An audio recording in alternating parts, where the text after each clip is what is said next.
You just heard first on headlines today from the newly elected president of the IOA and now the newly elected treasurer, the president of the All India Tennis Association and now the treasurer of the IOA is joining us live on the show, Anil Khanna.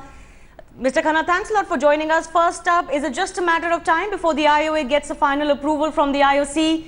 What do you think is going to be the first challenge before the new body?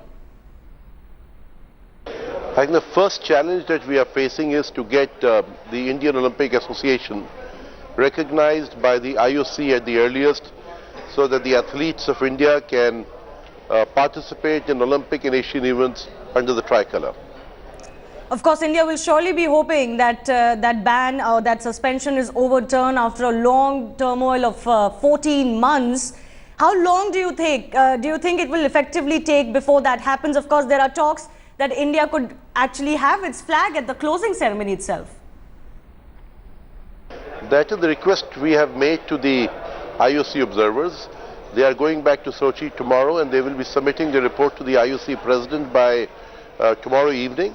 And we hope that either by circulation or by through consensus with the executive board, we should be able to get our suspension revoked.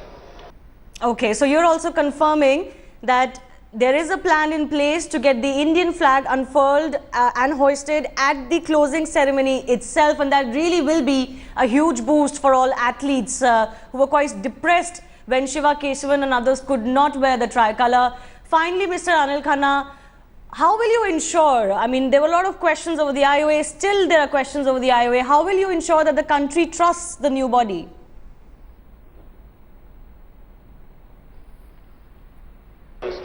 You see, we as Indians believe in destiny.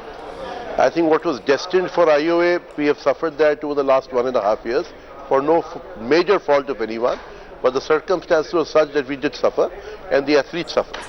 The main focus is definitely going to be in today's world and changing world where our athletes have done extremely well in the Olympics, they've done well in the Commonwealth Games, and the expectations are higher from the athletes.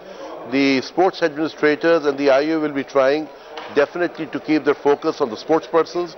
We will be looking forward to raising more funds for them through sponsorships, and we intend to completely focus on the sports persons and make sure that the IOA gets its correct position and correct appreciation from the public in India as well.